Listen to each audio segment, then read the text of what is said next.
Curso de Arduino, aula 18, continuando a família de CIs SN74HC. Agora vamos tratar da porta lógica OR. Também analisar os sinais lógicos em portas TTL, que vocês vão ver que o OR estabelece uma condição diferente.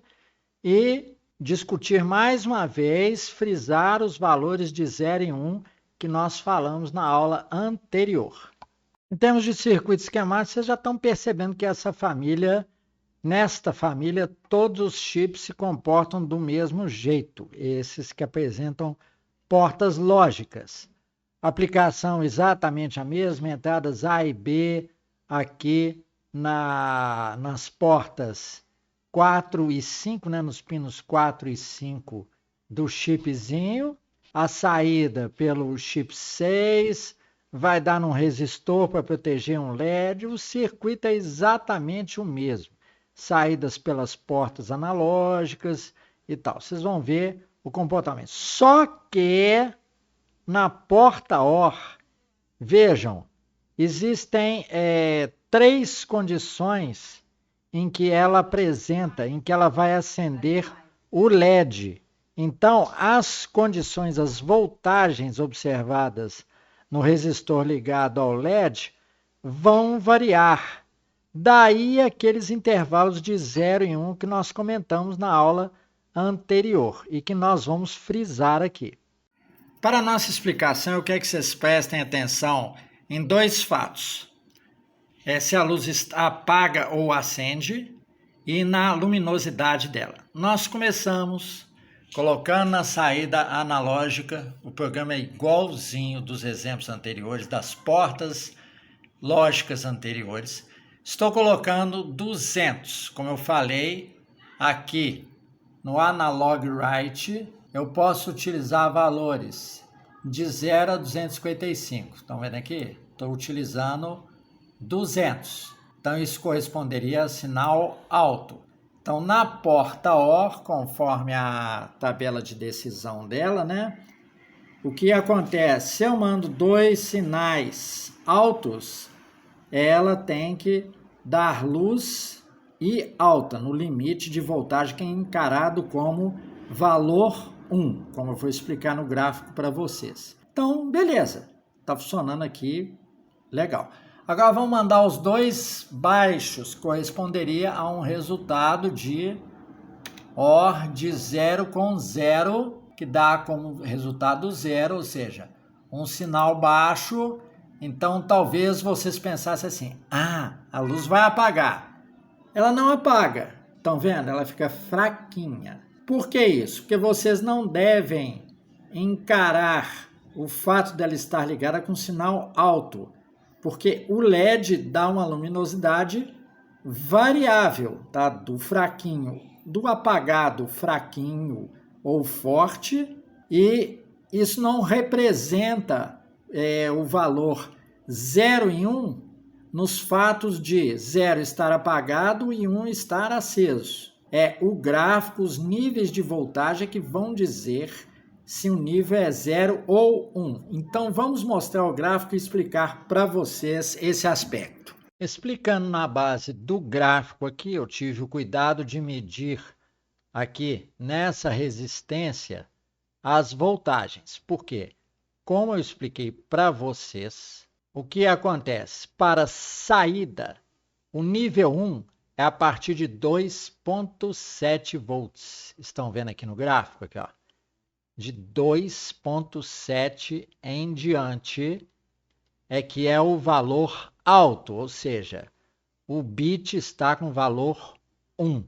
E abaixo de meio, então vamos aqui na aula anterior, ó, saída, ó.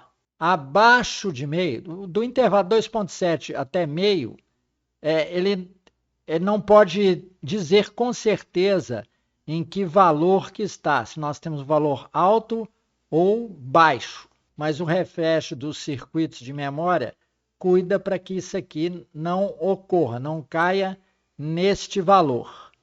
Voltando aqui ao gráfico, abaixo de 2,7, ó, você só pode garantir que o valor é 0 aqui nesta faixa. Ou seja, acima de 2,7 é valor alto, 1 como resposta. Então, nós temos aqui todas as respostas para cada um dos valores entre 0 e 255. Aqui nós estamos podendo simular esses valores.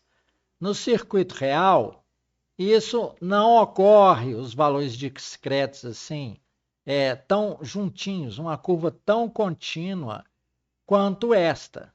Ou ele cai acima de 2,7 ou abaixo aqui de 50, onde ele vai dar 0,5 volts, ou seja, daqui para baixo. Compreenderam? E observamos que, em termos de valor analógico, ele precisa estar acima de 165 aqui, ó, naquele local do código que a gente envia um valor aqui pelo analog write, para ser considerado o quê? Para ser considerado como tendo 2,7 volts em diante na saída, como é o circuito aqui. O circuito OR tem este complicador que o sinal poderia cair numa faixa muito contínua.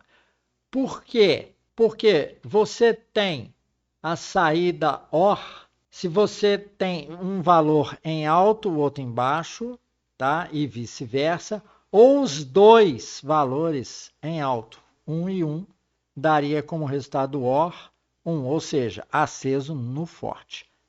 Tá certo? Então não é a condição de aceso ou apagado que dá aqui um sinal que pode ser interpretado como 1 ou 0.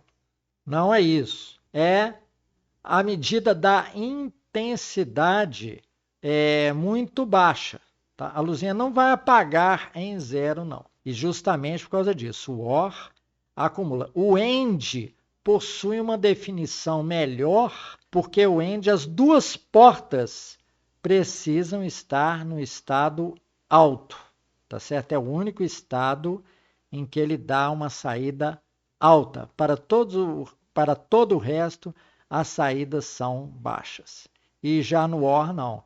Você tem ou uma voltagem baixa ou duas voltagens baixas, que dão uma voltagem média, que ainda não dá a voltagem correspondente ao sinal 1. Compreenderam? O circuito OR tem este complicador. Como nós esgotamos nos outros circuitos as explicações a respeito da disposição dos componentes, aqui a gente não precisa ficar chovendo no molhado. Apenas vou frisar para vocês, olhando esse gráfico aqui que tem as voltagens de entrada e saída, que o sinal considerado, interpretado como 0 e 1, é dado por intervalos de voltagem e não pelo fato do LED estar aceso ou apagado. E vejam também a segurança do circuito, que mesmo que a gente aumentasse mais ainda a voltagem do tipo analógico nas entradas do circuito OR, ele tende aqui no limite a 3,05 ou 3,1.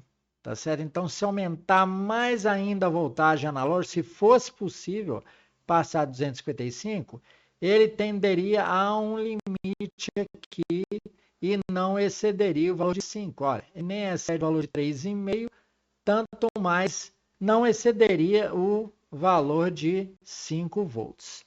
Correto? Então, os circuitos eles são concebidos para ter um limite e não sair descarregando voltagens cada vez maiores nos circuitos lógicos que vêm a seguir. Correto? Então, com isso, a gente termina a aula 18. Muito obrigado pela sua paciência e atenção.